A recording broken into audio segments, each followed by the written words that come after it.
الله الرحمن الرحيم نحمده ونصلي ونسلم على رسوله الكريم العزيز الرؤوف الأمين أما بعد أعوذ بالله من الشيطان الرجيم بسم الله الرحمن الرحيم إن تبدوا الصدقات فنعما هي وإن تخفوها وتؤتوها الفقراء فهو خير لكم ويكفر عنكم من سيئاتكم والله بما تعملون خبير صدق الله العظيم.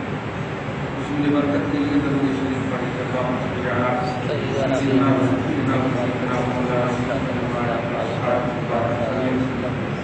اللہ تعالی علیہ وسلم. آیت نمبر 270 کی بڑی تفصیلی وضاحت آپ سماعت کر چکے ہیں. 271 آج کے درس کا آغاز ہے سورہ بقرہ آیت نمبر 3 سے. اللہ سبحانہ فرماتا ہے ان تبدوا الصدقات فنعما ہی. اے مومنوں، اگر تم صدقات کو ظاہر کر کے دو تو بڑی اچھی بات ہے. میں نے اس میں ترجمہ لفظ مومن کہا ہے. یہ اس بنیاد پر کہ عمل کا سارا تعلق بال ایمان ہے. ترجمہ تو یہ ہوگا اگر تم صدقہ کرو تو بڑی اچھی بات ہے، لیکن نہیں. اے ایمان والو، اگر تم صدقہ کرو تو بڑی اچھی بات ہے. اعمال کا تعلق جو ہے ایمان کے بعد ہے. مومن کا چھوٹا بھی عمل بھی ہے دائرہ ایمان میں ہو تو کافر کے ہزاروں عمل سے افضل ہے، اعلیٰ. دائرہ ایمان کا عمل جو ہے قابل قبول ہے. اسی لیے ترجمہ یہ ہو. یہاں پر صدقہ کی تھوڑی سی ہم وضاحت کریں گے. کچھ صدقات واجب ہوتے ہیں، کچھ صدقات نفل ہوتے ہیں. واجب جیسے آپ مالک نصاب ہے تو آپ کو صدقہ واجب ہے، اس کو آپ زکات وغیرہ کا بنا صدقہ زکات قریب قریب ایک معنی میں یوز ہوا اس کو. تو ظاہر کر کے صدقہ دینا، وَإِن تُخْفُوهَا، اور اگر چھپا کر کے دو فقیروں کو فَهُوَ خَيْرٌ لَكُمْ، تو یہ اس سے بہتر ہے. فقہاء اسلام اس آیت کریمہ سے دو بات کرتے ہیں. صدقات فریضہ فرض صدقے ہوتے ہیں، آپ کا فرض ہے مال کے نصاب ہونے کے بعد 2.5% کا مسئلہ ہے، یہ ظاہر کر کے دینا افضل ہے. اور صدقات نافلہ چھپا کر کے لینا افضل ہے. نفل جیسے دیکھیے آپ بھی نیچے جائیں گے بہت سارے مانگنے والے ہیں، مٹھی جس کو کہتے ہیں. تو نفل جو ہے ایکسٹرا جو آپ اپنا خیرات اس کو وہ چھپا کر کے دینا افضل ہے. اور فرض صدقہ ظاہر کر کے دینا افضل ہے. یہ ایک مسئلہ دھیان رکھیں. حکمت کیا ہے میں بتاتا ہوں. آخری میں کہتے ہیں کہ اگر دونوں صدقے کو ظاہر کر کے کوئی دے، اس میں خالصاً للہ اللہ کی رضا کے لیے ہو، ریاکاری دکھاوا نہ ہو، یا بازو والے سامنے والے مالدار ہیں لیکن وہ صدقہ نہیں نکالتے ہیں، اگر اس لیے ظاہر کریں کہ میرے دینے کی وجہ سے ان کے دل میں بھی دینے کا جذبہ پیدا ہو، تو اللہ تبارک و تعالیٰ کی اس آیت کریمہ کا اب مطلب یہ ہوگا کہ ایسا صدقہ تمام صدقہ سے بہتر ہے جو دوسروں کو رغبت دلائے. حضرت ابو ہریرہ اس سلسلے میں حدیث پاک ہے.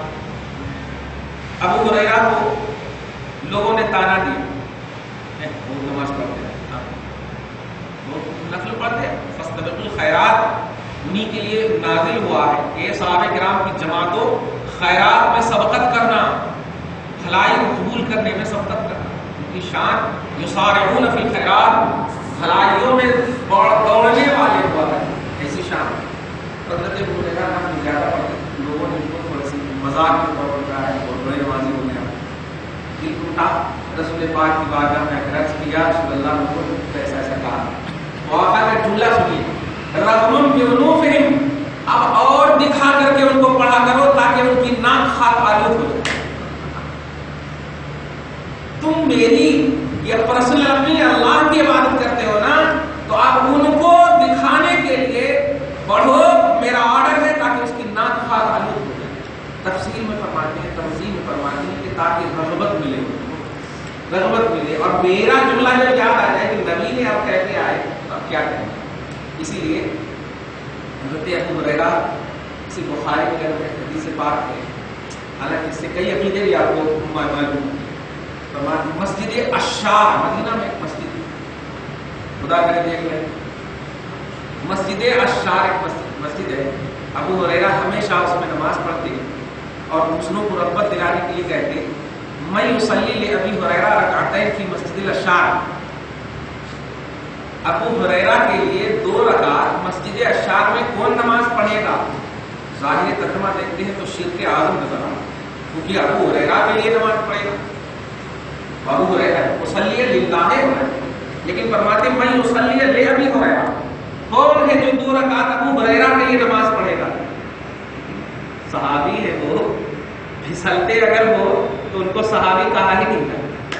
مراد یہ ہے کہ اس مسجد سے مجھے اتنا پیار ہے کہ اگر تم میرے پیار کو دھیان میں رکھ کر 2 رکعت نماز پڑھو گے تو تمہیں بھی ثواب ہوگا، مجھے بھی ثواب ہوگا. یہ مطلب تو میرے لیے، مطلب میرے اوپر، میرے کو ثواب پہنچانے کے لیے، میری خوشی کے لیے میں بہت پیار کرتا ہوں.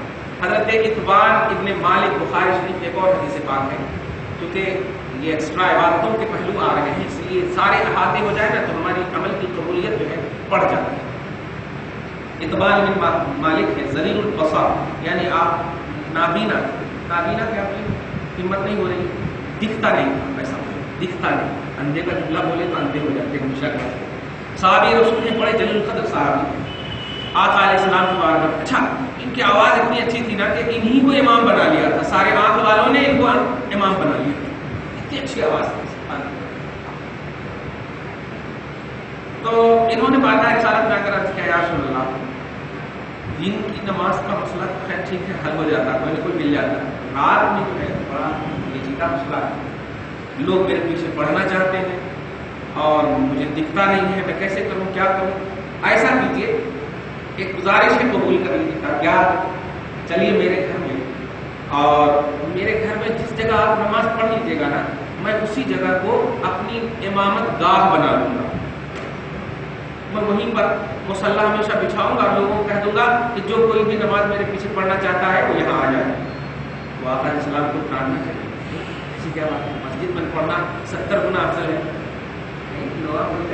مسجد میں پڑھنا 70 گنا افضل ہے. یاد رکھیے، جو بھی عمل نبی کی محبت میں نہ ہو وہ عمل ہی توجہ، وہ عمل ہی بیکار ہے.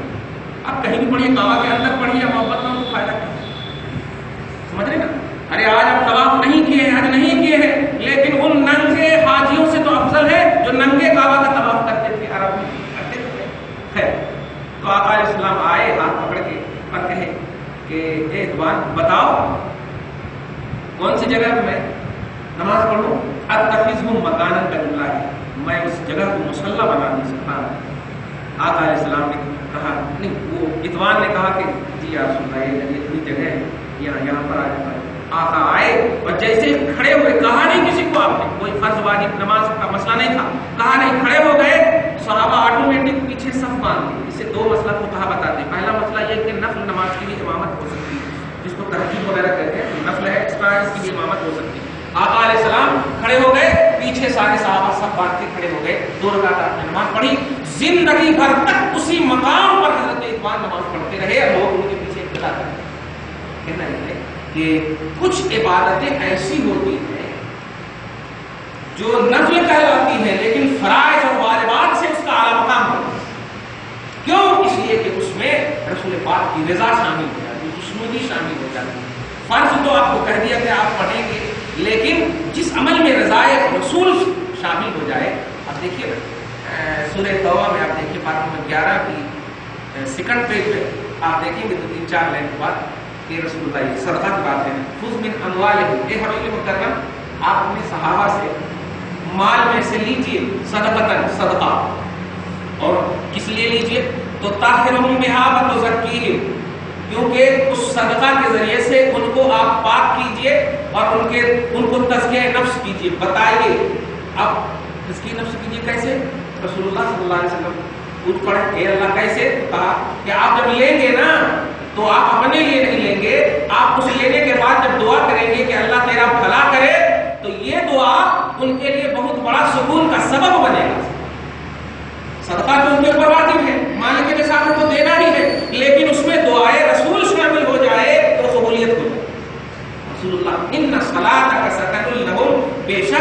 آپ کی دعا ان کے لیے باعث سکون بنے گا.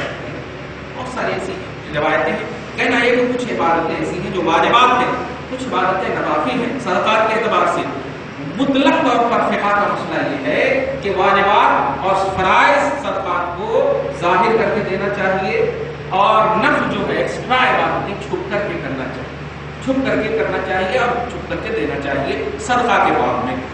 وَيُكَفِّرْ عَنْكُم مِّن سَيِّئَاتِكُمْ, ایسا کرو گے تو اللہ پاک تمہارے گناہوں کو معاف کر دے گا. صدقہ کی وجہ سے تمہارے گناہوں کو میٹ دے گا اللہ پاک. اسی لیے حدیث میں آیا ہے الصدقۃ تطفئ النار, صدقہ جو ہے جہنم کی آگ کو بجھا ڈالتا ہے. صدقہ جہنم کی آگ کو بجھا ڈالتا ہے. حدیث کی فضیلت کو آپ اپنی دماغ میں مت بٹھائیے. رسول فرما رہے ہیں اس بنیاد پر آپ اگر اس پر عمل کریں گے تو انشاءاللہ تمہارا قبول ہوگا وہ عمل آپ کا. یہ تصور ہونا چاہیے. ورنہ کوئی بھی عمل کیجیے, بھائی ہم مکہ میں جاتے ہیں نماز پڑھتے ہیں, یہاں بھی رہتے ہیں نماز پڑھتے ہیں, دونوں جگہ اللہ کے واسطے پڑھتے ہیں. میرا اللہ یہاں اگر راضی ہے تو مکہ جانے کی ضرورت کیا ہے؟ اگر مکہ جا کر راضی نہ ہو اور یہاں سے راضی ہو جائے تو بہترین چیز ہے. آپ تو رضا چاہتے ہیں نا, خدا کی رضا, خوشنودی چاہتے ہیں, بس یہی سب سے امپورٹنٹ چیز ہے. تو اس خوشنودی کا جب تصور آ جاتا ہے بندوں کے اندر ہے تو سمجھ میں آ جاتا ہے کہ عمل کا اسٹیٹس اس کے دماغ میں آ جاتا ہے کہ اب عمل کون کیسا اور کس طرح کرنا چاہیے. یہی وجہ ہے کہ جتنی بھی نمازیں, عبادتیں, حج, جتنے بھی اعمال کرتے تھے رسول اللہ کی بارگاہ میں اگر پوچھا بھی جاتا ان صحابہ کرام سے کیا کیا کیے ہو تو صاف کہہ دیتے تھے کوئی عمل ہمارے پاس نہیں ہے, ایک نبی ہمارے پاس, ایک بس, صرف اللہ اس کا رسول ہمارے پاس ہے. یہی بنا تھا کہ کیا کہنا. کبھی تکبیر تحریمہ نہیں چھوٹتی تھی نظر, تکبیر تحریمہ نہیں, بلکہ اگر چھوٹ جائے تو باب العلم ہو کر کے جھر جھر روئے, جھر جھر روئے اور آنسو گرے تو پھر سورج نکلے. کمال ہے, وہ نماز ہی کے لیے روئے تھے, وہ نماز ہی کے لیے نماز قضا ہو رہی ہے. توجہ دے رہا, کہنا یہ ہے. پھر بھی یہ حضرات اتنی عظیم المرتبت اعمال کی بلندی پر فائز ہونے کے باوجود کبھی آپ حضرات نے اعمال کو بیس نہیں بنایا, اپنے نبی کو بیس بنایا. آگے دیکھیے, اللہ بما تعملون خبیر, اللہ تمہارے کرتوت سے باخبر ہے, تمہارے اعمال سے باخبر ہے. تم جیسے دو, جو دو, ظاہر کر کے دو, خفیہ کر کے دو, رضا الہی ہے تو نفل اعلیٰ ہے, ریاکاری ہے تو فرض مردود ہے. یہ سب سے اہم بات ہے. ریاکاری ہو, فرائض واجبات سب مردود ہے, اور نفل میں خوشنودی مولا ہے, مقبول ہے, محبوب ہے. آگے دیکھیے یہ آیت جو آ رہی ہے, آیت نمبر 272, یہ بڑی امپورٹنٹ آیت ہے, دھیان سے سنیں. لیس علیک ھداھم, بس اتنی ہی سے, ولکن اللہ یہدی من یشاء. اس آیت پر تھوڑی سی ایک دم دھیان دیجیے. اے حبیب مکرم, آپ پر ان لوگوں کو ہدایت دینا ضروری نہیں. یہ آیت جب مطلب ترجمہ سے لیسا مانے نہیں, علیکہ آپ کے اوپر ہداھم, ان کی ہدایت. اب یہ آیت لے کر کے ایک طبقہ جنم لے لیتا ہے, رسول کے اینڈ میں, رسول کے ہاتھ میں بھی ہدایت نہیں ہے. اب یہ آیت ہمیں یہ آیت دیکھیں. اس سے پہلے کہ ہم اس کی توضیح کریں, پہلے ہم 2-3 آیت آپ کو تفسیر الآیت بالآیت سنیے. سورہ شورى آیت نمبر 25 میں,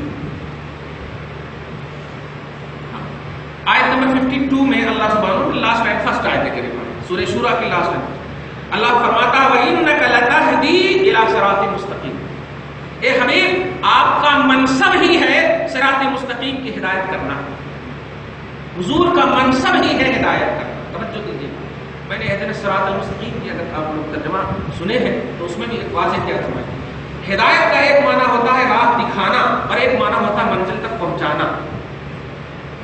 اللہ کی ذات منزل تک پہنچانے والی ذات, یعنی اللہ کی شان یہ ہے کہ وہ منزل مقصود تک پہنچائے, جس کو عربی میں بولتے ہیں ایصال الی المطلوب, یعنی مطلوب تک پہنچا دینا. یہ شان الوہیت کی, یہ شان اللہ کی ہے. اور اس کے بعد انبیاء کی جو شان یا قرآن کی اور دیگر کی جو شان ہے, یہ شان راہ دکھانا, منزل تک پہنچانا نہیں, منزل بتانا, دکھانا, یہ نبیوں کی شان ہے. اور دونوں کے لیے ورڈ جو استعمال ہوتا ہے وہ ہدایت اور ہدا ہی یوز, یہ ہے.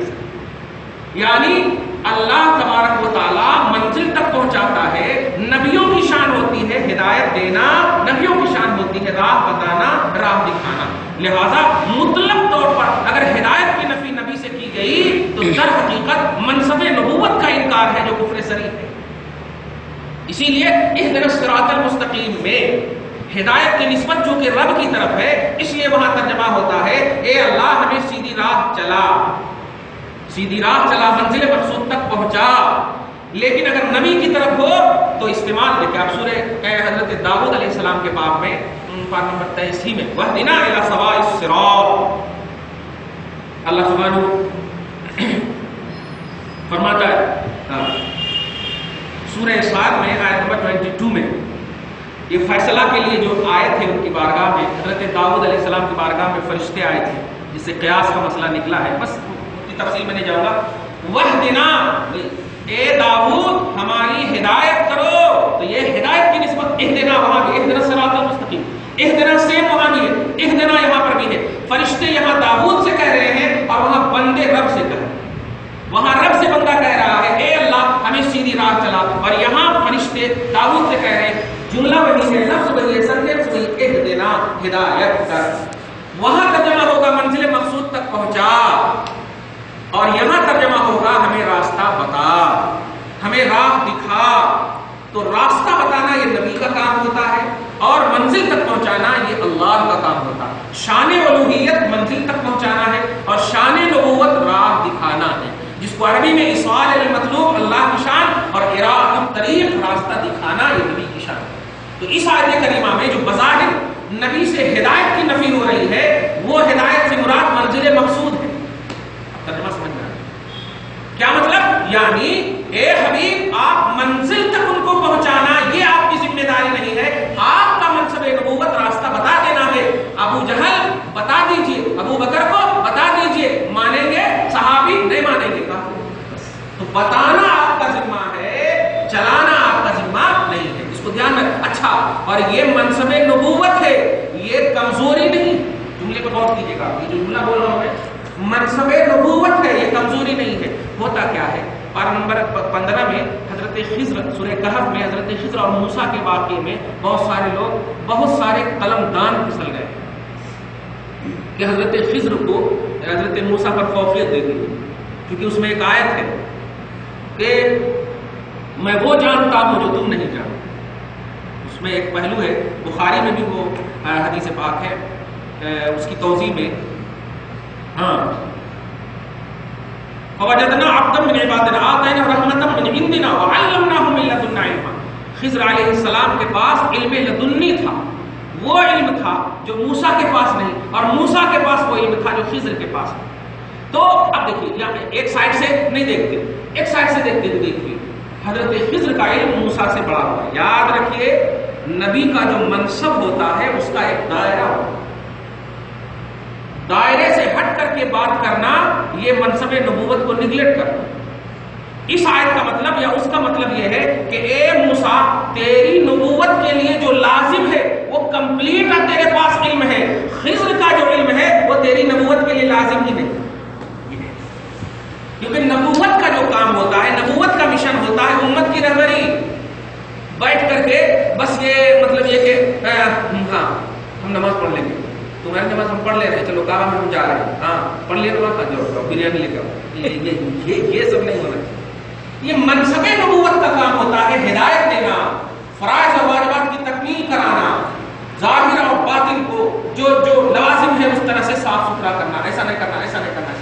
تو خلاصہ یہ نکلا منصب نبوت کو دیکھتے ہوئے انگلی اٹھانے کی کوشش، انگلی تو خیر اٹھانا نہیں، بات کرنے کی کوشش کرنا چاہیے۔ ایسے ہی یہاں پر جو ہے نبی کے قبضے میں ہدایت نہیں ہے، جن بات بڑی تکلیف ہو جاتی ہے، کمپلیٹ بھی آیا میرے پاس یہ ہے، حالانکہ اس کا جواب نہیں، نبی کے قبضے میں ہدایت نہیں، تو پھر اس کو میں نے لکھ دیا پھر اس کے قبضے میں ہدایت، اللہ کے قبضے میں ہدایت ہے، تو پھر سب کو ہدایت ایک نہیں دے رہا، جن بات اللہ کے قبضے میں ہدایت کا اگر تعلق رکھتے ہیں آپ تو آپ کو ماننا ہوگا کہ کفار کیوں ہے دنیا میں، نبی کے قبضے میں اگر آپ مانو گے تو ماننا پڑے گا کہ ہاں کہ نبی کا منشا، نبی کا مشن صرف بتانا ہے، اور بتانے میں کوئی ضروری نہیں کہ قبول کریں۔ ابھی ہم بات اتنی بول رہے ہیں، سب لوگ قبول کریں کوئی ضروری نہیں ہے، کسی کو ڈاؤٹ ہوگا، کسی کو اعتراض ہو سکتا ہے اعتراض، لیکن ہمارا کام ہے بتانا، آل ان آل مان لیں، اور ایسا بھی نہیں کہ آل ان آل نہ مانیں، یہ بھی نہیں ہے ایک پہ ایک مانیں گے۔ تو کہنا یہ ہے کہ نبی افضل المخلوق ہے، مخلوق ہے، مخلوق کا کام جو ہوا کرتا ہے وہ بتانا کام ہوا کرتا ہے، منزل تک پہنچانا کسی مخلوق کا کام ہے۔ تو دائرہ نبوت کیا ہوا کہ یہ نبی کی کا مطلب یہ نبی کا ایزی پہلو نہیں ہے، نبی کا کمزور پہلو نہیں ہے کہ اے حبیب آپ ان کی ہدایت نہیں کر سکتے۔ مراد یہ ہے کہ اے حبیب منزل مقصود تک پہنچانا آپ کا منصب نہیں ہے، لیکن اللہ یہدی من یشاء، یہی پر یہ ہے لیکن اللہ یہدی من یشاء، اللہ جسے چاہے گا اسے منزل مقصود تک پہنچائے گا۔ ابو بکر کو چاہا منزل تک پہنچایا، عمر کو چاہا منزل تک پہنچایا، نہیں چاہا ابو لہب کو نہیں پہنچایا۔ تو اللہ جسے چاہے گا اسے منزل مقصود تک، لیکن نبی کا مشان ہر ایک تک پہنچا، نبی کی ہدایت ہر ایک تک پہنچی، نبی کی دعوت ہر ایک تک پہنچی ہے۔ اسی لیے کفار کو بھی امت کہا جاتا ہے، کفار کو بھی امت محمدیہ کہا جاتا ہے، لیکن اسے امت دعوت کہا جاتا ہے، ہمیں امت اجابت کہا جاتا ہے۔ اجابت کا معنی ایکسیپٹڈ امت اور دعوت کا معنی ریجیکٹڈ امت، یعنی نبی کی دعوت تو پہنچی لیکن قبول نہیں کیا انہوں نے۔ تو ہدایت اور دعوت یہ نبی ہی کا کام ہے، نبی ہی کا منشا ہے، اور بلکہ حقیقت بولو الوہیت تک پہنچنا ہی نبی پاک بھی واسطہ ہوتے ہیں، نبوت بھی واسطہ ہوتا ہے خدا تک پہنچنے کی۔ حضرت خضر علیہ السلام ٹھیک ہو کیا؟ ہاں ماشاءاللہ وہ ایک الگ ٹاپک ہے، لیکن آپ کو ان کے پاس بھیجایا گیا تو کیا وجہ کیا ہے اس کی؟ ہاں جی مطلب 3-4 صفحات میں بخاری شریف کی حدیث ہے، لیکن اشارے میں بول دوں حضرت خضر علیہ السلام کے ولی ہونے پر اتفاق ہے، نبی ہونے پر اختلاف ہے۔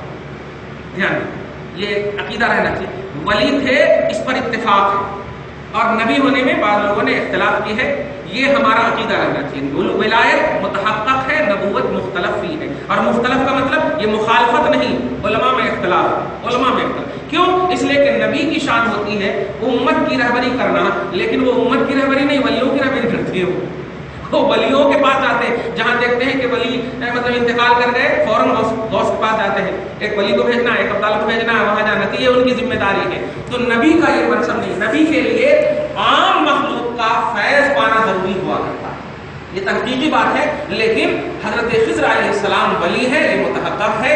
حضرت خضر علیہ السلام کو موسیٰ کے پاس بھیجنے کا مقصد جو ہے وہ 3 مسئلہ ہے، جو کشتی کا مسئلہ ہے، دیوار کا مسئلہ ہے، غلام کا مسئلہ ہے، اور اس سے کیا کیا مسئلہ نکلا ہے انشاءاللہ اللہ تعالیٰ زندہ رکھا 15 پارے میں ہم لوگ داخل ہوئے تو بڑی تفصیل سے ہم انشاءاللہ بتائیں گے۔ خیر، تو نبی کا منصب ہی ہے راستہ بتانا اور منزل تک پہنچانا، لیکن اللہ یہدی من یشاء، لیکن اللہ جسے چاہے منزل مقصود تک پہنچاتا ہے۔ اب آگے دیکھو وما تنفقوا من خیر فلانفسکم، اور اے لوگوں، اے مومنوں، لوگوں نے اے مومنوں جو بھی تم خرچ کرو گے فلانفسکم، یہ رب کے لیے نہیں اپنے لیے کرو گے۔ مال تم دیتے ہو فقیر کھاتا ہے، رب کا کیا فائدہ ہے؟ لیکن رب خوش ہوتا ہے۔ اب دیکھ دے رہے ہو تب بھی تم ہو، جس کو دے رہے ہو وہ تب بھی تم ہی ہو، یعنی مخلوق ہی ہو، خالق نہیں ہے۔ تو وما تنفقوا من خیر، جو بھی تم خیر خرچ کرو فلانفسکم، تو وہ تمہارے لیے ہی ہے، اپنے لیے ہی کر رہے ہو۔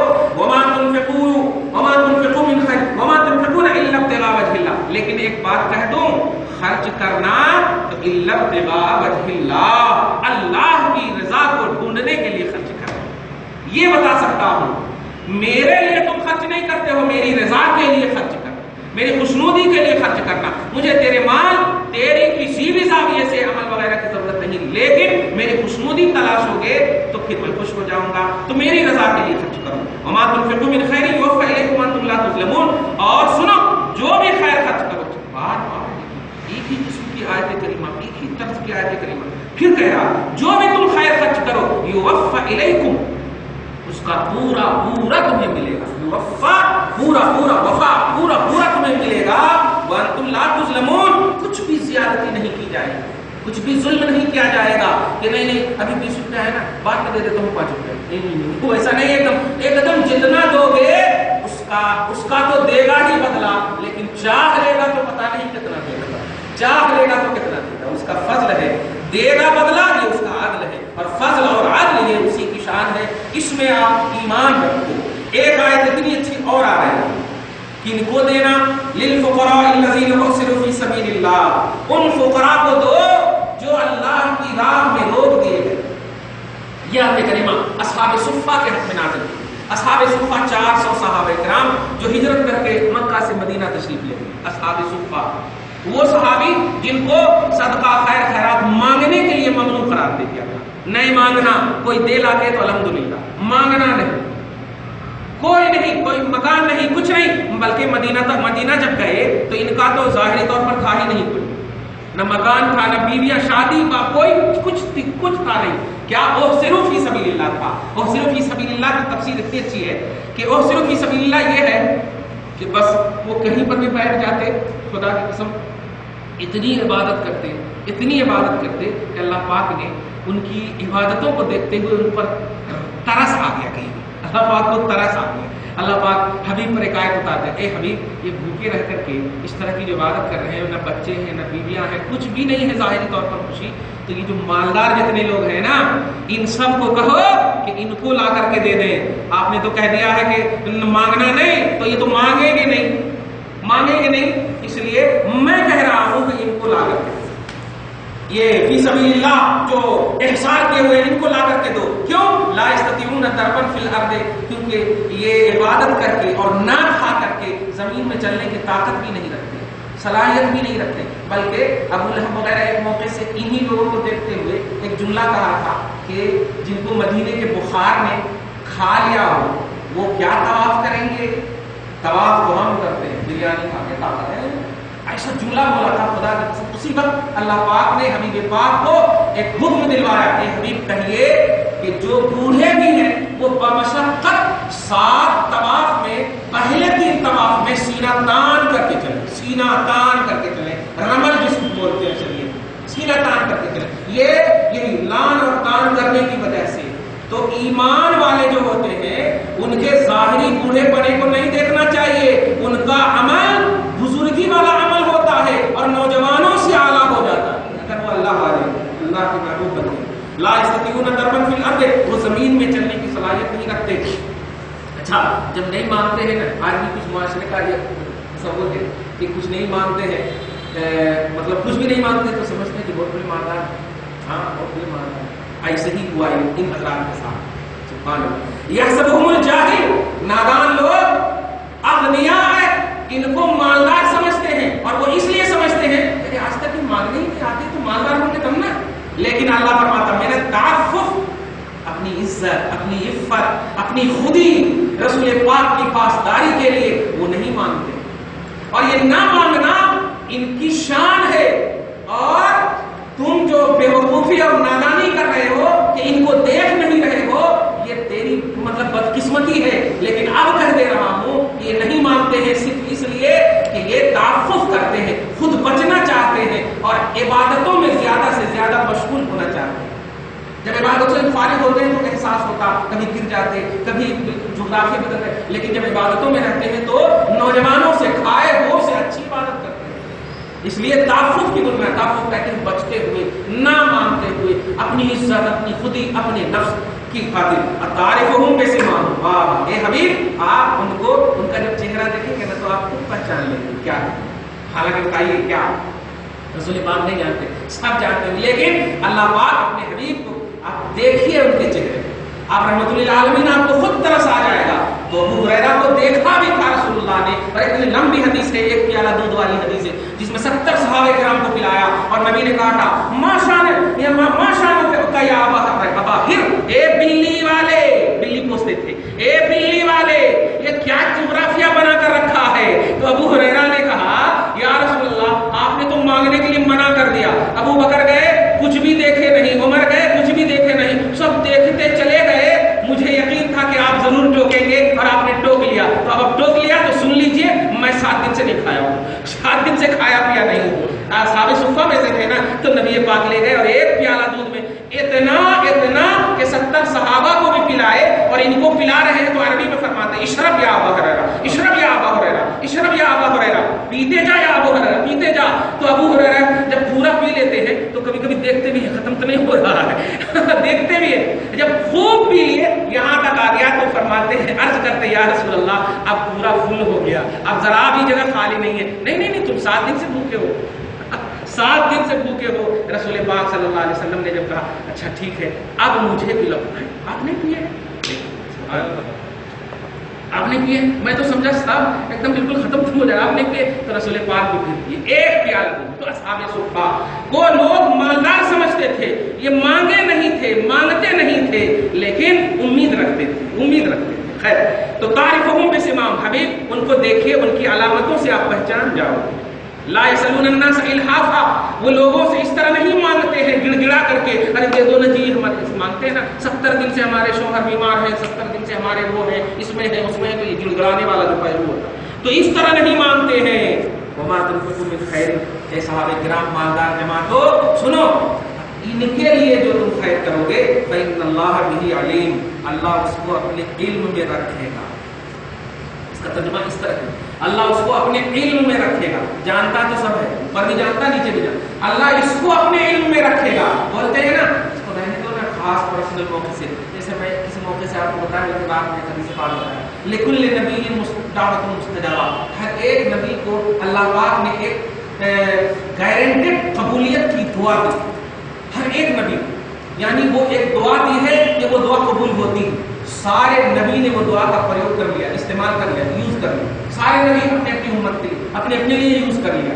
آقا کہتے ہیں اختبأتہ یا اختبأتھا، میں اس کو چھپا کر رکھا ہوں۔ صحابہ عرض کرتے ہیں یا رسول اللہ کس لیے؟ تو کہا اس لیے کہ جب سب تھک جائیں گے تو وہی دعا میری کام آئے، اور اس لیے تیرے لیے، اپنی امت کے لیے، لأنہا تعم، میں اس دعا کو اپنی امت کے لیے عام رکھتا ہوں، جب میری شفاعت کی ضرورت پڑے گی تو رب کو کروں گا، اے اللہ تو نے ایک پرسنل دعا دی تھی، آج میں وہ دعا کرتا ہوں کہ مولا میری امت کو بخش۔ وہ دعا سب نے یوز کر لیا ہے، نبی نے یوز نہیں کیا، تو کہنا کیا دیکھا؟ تو اللہ کو تو معلوم ہے نا، سب معلوم ہے، نبی دنیا میں بھی دعا کر رہے ہیں، امتی کے لیے کر رہے ہیں، سب معلوم، اور دنیا میں بشارت بھی دیتی ہے اللہ کے رسول کو کہ سورہ مائدہ نمبر 118 میں بشارت دیتی ہے، اے حبیب آپ کو ہم آپ کی امت کے بارے میں رسوا نہیں کریں گے، آپ پریشان مت ہوئیے۔ پھر بھی رسول اللہ کی دعا کو چھپا رہے ہیں، آپ جان رہے کتنا مزہ آتا ہوگا یہ سننے میں۔